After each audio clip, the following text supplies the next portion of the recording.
Salut les troisièmes, on continue avec cette vidéo pour le conseil numéro 2 pour le brevet, bien répondre aux questions de compréhension. Souvent ce sont les premières questions de l'épreuve. Elles permettent de vérifier si tu as bien compris le cadre spatio-temporel, les personnages et le nœud de l'action. On peut te demander de dire où la scène se passe, d'expliquer la réaction d'un personnage ou une expression, ou de reformuler avec tes mots un passage de l'histoire. En général, ces questions de compréhension concernent le début du texte. Mais tu peux aussi trouver des indices à d'autres endroits, même à la fin du texte, pour comprendre l'histoire. C'est donc important de bien avoir lu le texte plusieurs fois. Dans les questions de compréhension, notamment la première, on peut te demander de t'appuyer sur des indices précis.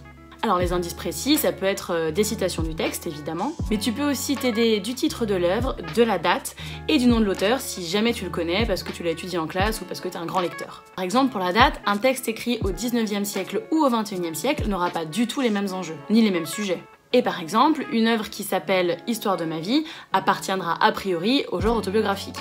Pour la petite info, Histoire de ma vie c'est une vraie œuvre autobiographique de George Sand qu'elle a écrite au 19e siècle. Ensuite, le paratexte est là aussi pour t'aider.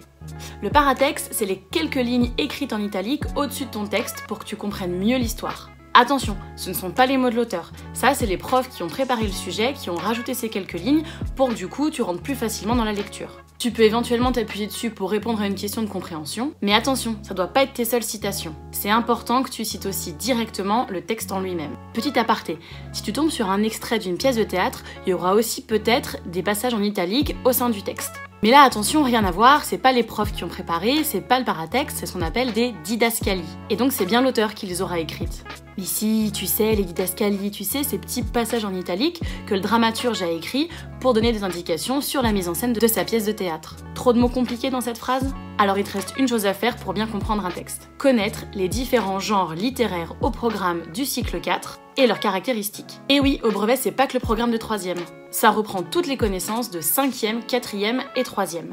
La preuve, en 2021, les candidats sont tombés sur le genre du fantastique, et ça, c'est au programme de 4e. Je te rappelle donc brièvement les grands genres littéraires à connaître pour le brevet. Le roman, la nouvelle, le conte, le théâtre, la poésie, la fable et le genre journalistique. Là, c'est vraiment dans les grandes lignes. Pour plus de détails et plus de précision, je t'ai mis un petit lien dans la description sur lequel tu peux cliquer pour avoir plus d'informations.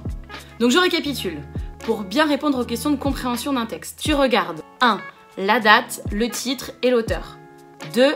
Le paratexte. 3. Le texte en lui-même. Et enfin 4. Tu t'appuies sur tes connaissances des genres littéraires. Et voilà, t'es prêt pour la compréhension ?